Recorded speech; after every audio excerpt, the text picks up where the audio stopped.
자, 우리가 창세기를 계속 강의를 해 나가고 있는데 우리가 야곱의 그런 일생, 야곱의 집안의 일생을 통해서 확인하는 것은 야곱과 같은 인생이 우리의 모습으로 이 땅을 그렇게 끝낼 수밖에 없지만 하나님께서는 그런 야곱과 같은 우리들을 사랑하셔서 그냥 그 죄로 인해서 그 결과로 인해서 멸망당하는 것이 아니라 영원한 삶을 위해서 그들에게 특별히 요셉에게 하나님의 꿈이 담겨 있는 비전을 허락하시죠. 그 꿈에는 생명이 담겨 있으며 그 생명이 담긴 것이 하나님의 마음이었음을 우리가 창세기 이야기를 통해서 분명히 확인하며 찾아가고 있습니다. 하나님의 꿈엔 생명이 담겨 있습니다. 그 꿈엔 하나님의 마음인 사랑이 담겨 있는 것이죠. 그렇게 하나님께서 요셉을 사용하셔서 하나님의 구속 사역을, 하나님의 구속에 관한 역사를 살아가는데 귀한 샘플로 그렇게 사용하고 계십니다. 그런데 여러분, 이 성경을 쭉 읽어가면서 요셉은 그렇게 사용되진 것으로 가지고 우리가 마치 그렇게 이야기합니다. 하나님, 우리도 요셉처럼 하나님께 쓰임받는 삶이 되기 원합니다라고 이야기할 때가 있고 그렇게 결단하는 경우들이 많이 있습니다. 틀린 말은 아닙니다. 그런데 그 전에 우리가 먼저 확인해야 될 내용이 있어요. 하나님은 우리를 사용하시기 위해서 불러내셨을까? 우리를 사랑하시기 위해서 우리를 자녀로 삼으셨을까? 잠자는 시간이 되니까 헷갈리시죠? 하나님 우리를 써먹기 위해서 부르셨을까요? 우리를 사랑하시기 위해서 불렀을까요? 그렇죠?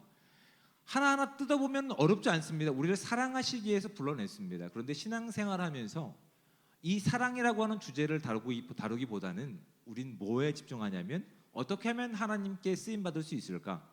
어떻게 하면 하나님의 영광을 위해서 우리가 사용될 수 있을까에 대해서 너무 집중하는 경향들이 있어요.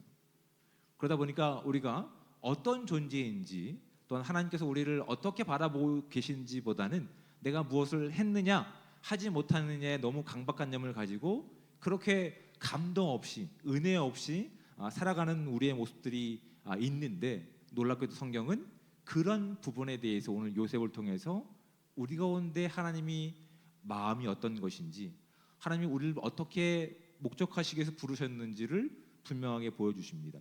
분명히 말씀드렸어요. 요셉은 하나님의 구속 사역을 드러내는데 귀히 쓰임받은 인물이었습니다.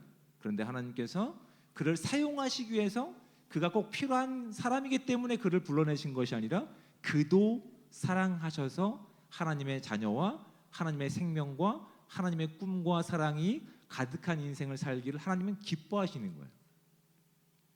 근데 이전까지는 요셉이 물론 하나님께서 함께 하셨고 그것을 모르진 않았기 때문에 하나님께서 그의 형통한 인생을 주셨지만, 오늘 본문의 말씀을 보면 하나님의 더 깊은 마음을 이해할 수 있습니다. 1절 말씀을 보면 이렇게 기록되고 있습니다. 요셉이 시종하는 자들 앞에서 그 정을 억제하지 못하여 라는 말씀이 있습니다. 컨트롤하지 못한 겁니다. 통제하지 못한 거예요. 지금까지는 그럼 어떤 인생을 살았다는 것이죠? 통제했던 인생을 살았던 겁니다. 그렇죠? 참을 참았고 그 다음에 인내했고 눈물을 삼켰던 인생이 요셉의 인생이었어요. 근데 하나님께서는 그렇게 통제된, 그래서 꼭 하나님께서 원하시는 구속사역 가운데 필요한 존재로서 요셉을 불러내신 것이 아니라 하나님의 목적은 요셉도 사랑하시기 위해서 불러내신 거예요.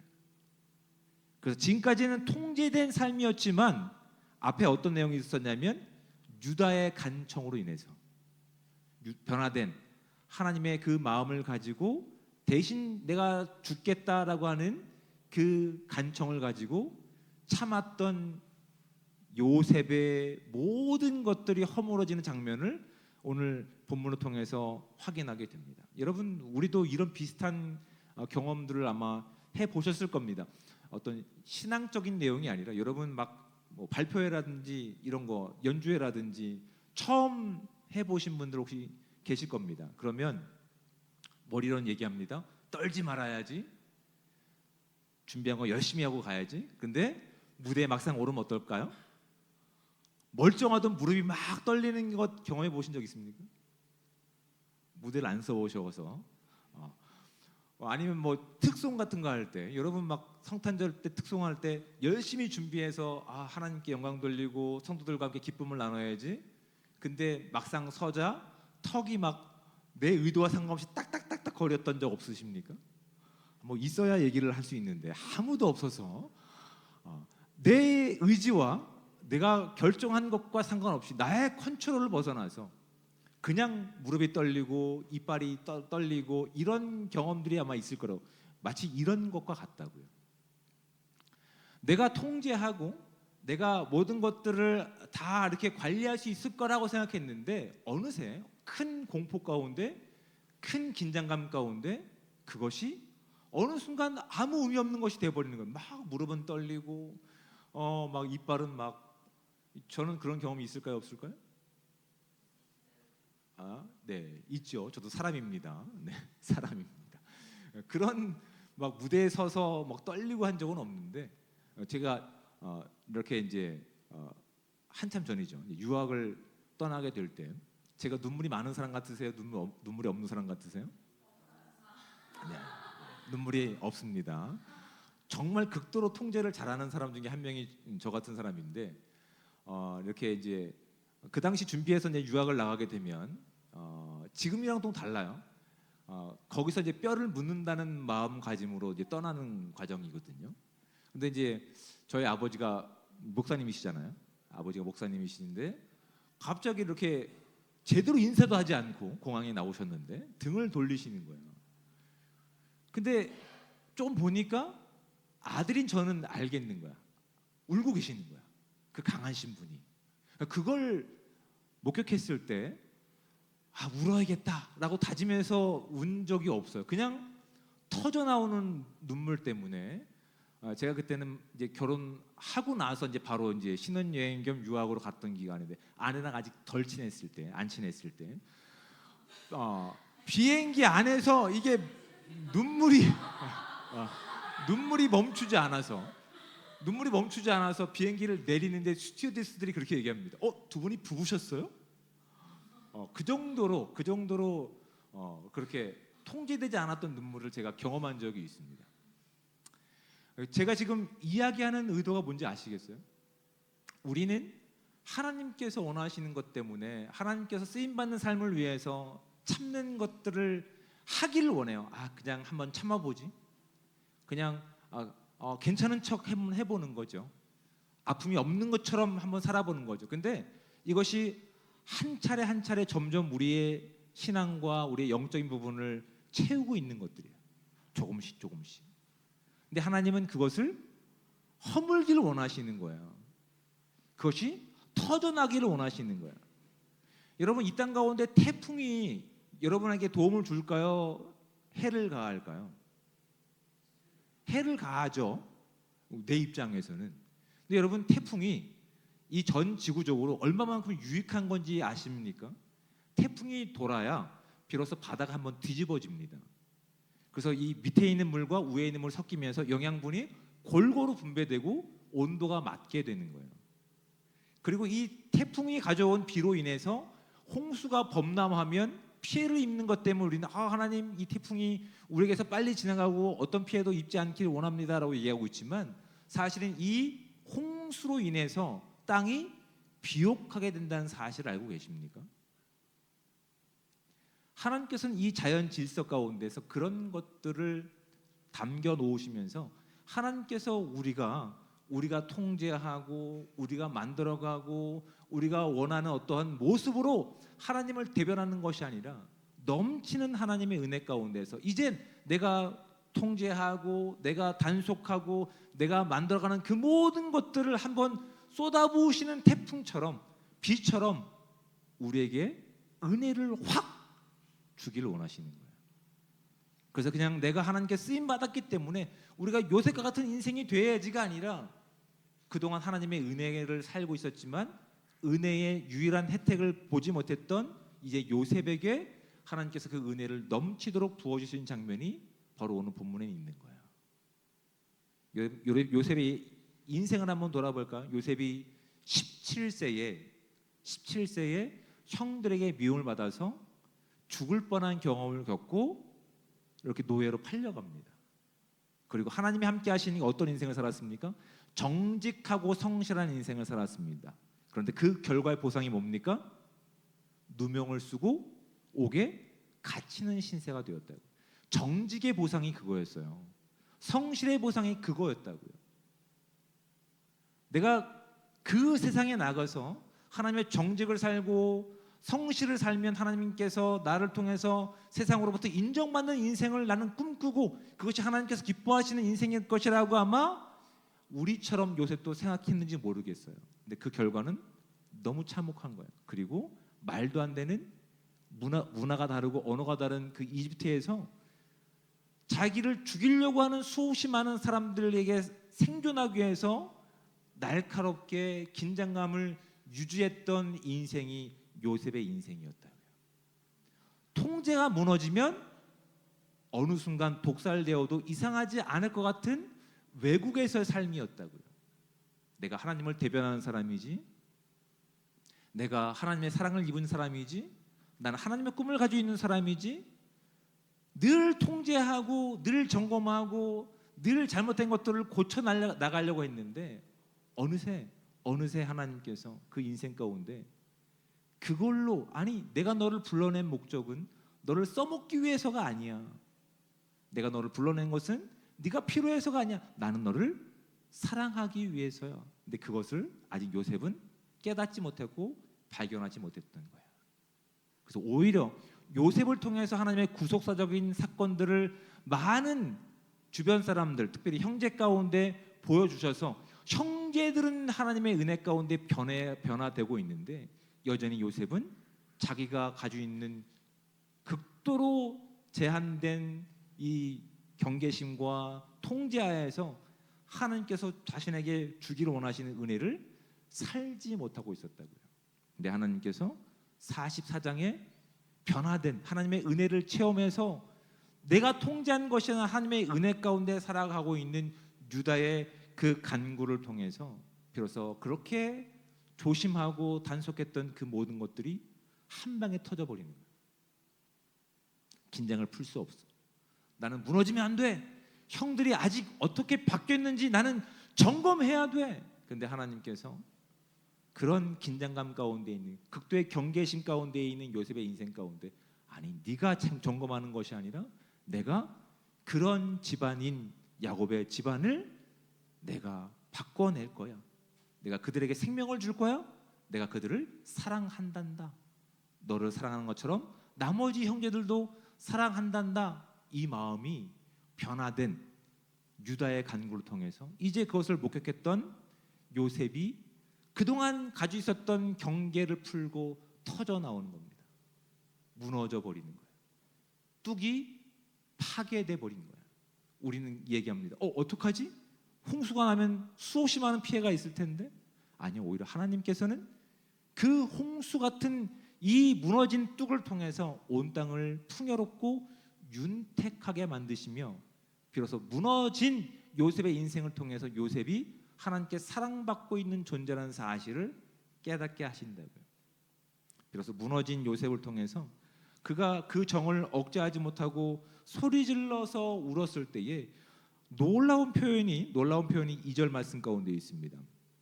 이렇게 2절 말씀을 기록하고 있습니다. 요셉이 큰 소리로 우니 애굽 사람에게 들리며 바로의 궁중에 들리더라라고 얘기합니다. 여러분 이게 문자로 기록되고 있으니까 그냥 그런 거보다 요셉은 타고난 성악가였나 보구나.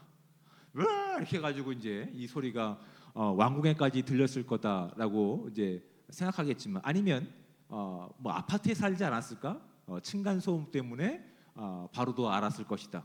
되게 재미있으라고 얘기하는 것인데 아무도 듣지 않으면 제가 되게 당황스럽습니다. 그런 게 아니죠. 그렇죠? 이 창세기 기자는 이게 사실은 문학적으로 표현한 이 내용을 통해서 무엇을 우리 가운데 던져넣기를 원하실까요? 이 바로 왕이 살고 있는 그 위치와 또 요셉이 살고 있는 위치는 엄청난 거리가 있었을 거라고요. 그렇죠? 요셉의 집만 해도 우리가 뭐 계산해 보진 않았겠지만 얼마나 큰 집을 가지고 있었겠습니까? 근데 아무리 목청이 좋거나 아무리 좋은 마이크 시스템을 가지고 있어서 막 마이크 대고 막 내가 슬픕니다. 막 이렇게 해서 왕궁에 들렸을까요? 그런 게 아니죠. 근데 성경의 저자는 의도적으로 문학적인 표현을 가지고 이것을 표현하고 있다고요. 여러분, 이 표현이 어떤 것을 의미하는지 아십니까? 여러분, 나중에 창세기 49장에 가면 아버지 야곱이 자녀들을 위해서 축복 기도하는 내용들이 있습니다. 요셉이 받은 축복의 기도의 내용이 뭔지 아세요? 물론 우리가 다루지 않았기 때문에 모르시죠. 담을 넘는 은혜를 받았습니다. 우리는 이렇게 얘기합니다. 하나님, 내 나라와 내 민족과 또한 우리 가족을 축복해 주세요. 우리가 만들어가고 있는, 우리가 극도로 제한하고 절제하는 그 한계 안에서 하나님의 꿈이 해석되는 것들이 그렇습니다. 하나님, 우리 가정과 내 동생과 내 아버지를 사랑하셔서 하나님의 백성 되기 원합니다. 이 나라가 그렇게 되기 원합니다. 근데 우리는 지금 전 세계적으로 일어나고 있는 내용들에 대해서, 하나님의 구속 사역에 대해서 그렇게 꿈꾼 적이 없어요. 근데 하나님께서 극도로 경계하고 긴장감 가운데 있는, 사실 하나님께서 요셉을 사랑하시기 때문에 그를 불러주셨는데 그것을 알지 못했던, 그 꿈의 진정한 의미를 알지 못했던 요셉의 인생 가운데 오늘 은혜를 마음껏 주시며 그가 만들어가고 제한 뒀던 그 한계를 무너뜨리셨을 때에 그 은혜의, 그 감사의 눈물 소리가 어디까지 전해진다고요? 이방 나라인 바로의 궁정까지 들리게 되는 역사가 이루어지고 있다고요. 외형적으로 하나님께서는 그에게 주셨던 꿈은 그들의 가정뿐만 아니라 온 세계에 생명을 주시기 위한 꿈이었어요. 그래서 그 꿈이 물리적으로는 이루어지고 있어요. 그렇죠? 흉년이 있고 나서 흉년이 있을 거라는 이야기 가운데서, 그래서 요셉은 지혜롭게 그 모든 것들을 했다고요. 근데 정작 영적인 부흥, 영적인 하나님의 지경이 넓혀지는 것들은 그가 꿈꿔본 적이 없는 거예요. 근데 비로소 그가 극도로 경계하고 한계를 가지고 있었던 그의 인생이 하나님의 놀라운 부흥의 역사 가운데 무너졌을 때에, 그 은혜를 체험했을 때에 비로소 그 은혜가 자기의 집을 넘어 이방 땅 애굽의 왕궁까지 들리는 역사가 이루어진다고요. 그리고 그 꿈은 실제적으로 야곱이 자신의 자녀들 가운데 축복 기도한 내용 가운데 그대로 응답되고 있는 거예요. 너는 담을 넘는 축복을 받게 되는 거라고요. 여러분, 우리의 인생을 성경의 그 인물들을 통해서 살펴봤을 때 우리는 너무 우리가 뭔가 쓰임 받는 것, 하려고 하는 것에만 집중하고 있는 것 같아요. 그래서 우리가 서서히 우리가 담을 쌓고 있는 것 같아요. 서서히 우리를 만들어가고 있는 것 같아요. 나는 이런 사람이 되어야 돼. 이런 것이 괜찮은 것 같아. 그리고 외형적으로 비슷합니다. 외형적으로도 없고 예배하는 모습이라든지 봉사하는 모습이라든지 꽤 괜찮은 모습 같아 보여요. 근데 정말 하나님께서 우리의 인생 가운데 원하시는 것이 내가 꼭 괜찮은 사람, 내가 꼭 무엇인가 하는 사람이었을까? 요셉의 인생을 통해서 진작에 한번 고민해 보셔야 돼요. 제가 이런 질문을 지금 했을까요? 옛날부터 했을까요? 옛날부터 했습니다. 왜냐하면 저는 아버지가 목회를 하셨기 때문에 이 질문을 아주 어린 나이부터 제가 한 적이 있어요. 그래서 제가 한 번도 빠짐없이 공예배에 참석하고 새벽은 늘 새벽기도에 참석하고, 새벽인 저는 어렵지 않습니다. 재수 없죠. 네. 새벽이 절대 어렵지 않습니다. 그런데 하나님께서 제 마음 가운데 도전을 주시는 거예요. 늘 공예배는 빠지지 않았어요. 그런데 그 공예배 외의 시간들은 제가 어떻게 했을까요? 제가 어떤 인생을 살았는지를 저희 담임 선생님이 한마디로 딱 정해 주셨어요. 저희 외형적인 모습들은 예배를 다 드렸고 뭐 성경 암송대회에서 늘 1등을 밥 먹듯이 해서 이건 일도 아니었어요. 정작 내가 하나님을 사랑하고 그 사랑이 전부였다는 사실에 대해서 제가 장담하지 못했을 때에 저를 지켜보고 있는 외부인, 교회 밖에 있는 사람, 하나님의 사랑을 알지 못하는 외부인의 딱딱한 한마디 평가는 이거였습니다. 아버지가 목사님이네. 제가 한 행동과 제 마음이 제 행동을 통해서 그대로 보여지는 거예요. 저는 괜찮은 종교인일 수는 있습니다. 공예배를 빠지지 않았습니까? 봉사도 때로 했죠. 나머지 시간은 제가 하나님을 사랑하는 인생이 아니었음을 한 사람의 건조한 평가를 통해서 드러나게 하셨어요. 그때 저도 요셉처럼 하나님 앞에서 울 수밖에 없었어요. 제가 그 선생님 앞에서 울자 저 때문에 수업이 진행되지 않았어요. 뭐 별로 감동 없으시군요. 제가 학교에서 아주 유능한 사람이었거든요. 주먹으로. 그러니까 어느 누구도 건드리지 못하고 수업이 진행되지 않을 정도의 학업이 마비됐던 적이 있어요. 근데 하나님께서는 저를 사랑하시는 것이 너무나 분명하게 저에게 그렇게 다가왔던 순간이 있었다고요. 이 본문을 제가 묵상하고 이 말씀 가운데 있는 하나님의 의도를 묵상했을 때 저는 요셉의 마음을 이해가 되는 거예요. 내가 아버지가 목사님이니까 이런 공예배라든지 이건 꼭 다 했지만 그건 종교인의 모습이지 하나님께서 우리를 부르시는 일차적인 목적, 내가 너를 사랑한단다, 여기에 대한 온전한 반응이 없었다는 사실을 알게 하시는 거예요. 근데 하나님께서는 그런 종교인이 아니라 이 땅을 향한 하나님의 사랑, 하나님의 생명이 담겨있는 꿈을 마치 요셉처럼 우리에게 주시기 위해서 우리가 쌓아놨던 그 모든 종교적인 열심이라든지 어떠한 노력이라든지 이것이 하나님의 은혜 가운데 허물어지기 원하십니다. 내가 통제하고 있는 그런 것이 아니라 내가 통제할 수 없어서 무릎이 떨리고 눈물이 터져 나오고 그 시간을 통해서 하나님의 꿈이 진짜 요셉을 통해 그 땅 가운데 흘러가는 것들을 이 이야기를 통해서 우리 가운데 보여주고 있다는 사실을 여러분 확인할 수 있는 시간들 되시기를 주님의 축복을 드립니다. 하나님은 요셉을 그렇게 사랑하시는 거예요. 그리고 지금 그 요셉이 하나님의 은혜 가운데 가장 큰 수혜를 누리고 있는 자가 되는 거예요. 여러분 신약성경 로마서 8장 23절 말씀 가운데 보면 이렇게 기록되고 있습니다. 하나님의 미리 하신 자들을 또한 그 아들의 형상을 본받게 하기 위하여 미리 정하셨으니 이는 그로 많은 형제 중에서 맏아들이 되게 하려 하심이니라. 또 미리 정하신 그들을 또한 부르시고 부르신 그들을 또한 의롭다 하시고 의롭다 하신 그들을 또한 영화롭게 하셨느니라. 하나님께서 우리를 부르신 목적이 뭐라고요? 내가 죄를 써먹어야지? 이런 부분에서 써먹어야지? 아니요. 우리를 너무 사랑하셔서 죄로 인해 그 죄의 결과를 살아갈 수밖에 없는, 죽음으로 끝날 수밖에 없는 우리 가운데 사랑하셔서 우리를 의롭다 하시고 영화롭게 하신 것이 하나님의 목적이라고요. 여러분 우리의 인생을 돌아볼 때 여러분 우리의 인생 가운데 너무 극도로 긴장하면서 사람들이 나를 평가하는 모습 가운데 너무 그렇게 종교적으로 우리를 포장하지 않는 우리의 인생이 되기를 주님으로 축복을 드립니다. 오히려 하나님께 우리의 경계를 무너뜨리고 하나님께 우리의 외적인 모습을 무너뜨리고 하나님께 우리의 종교적인 열심의 모습들을 다 무너뜨리고 하나님 저를 사랑하시죠? 제가 그 사랑에 온전히 반응하는 인생 되기 원합니다.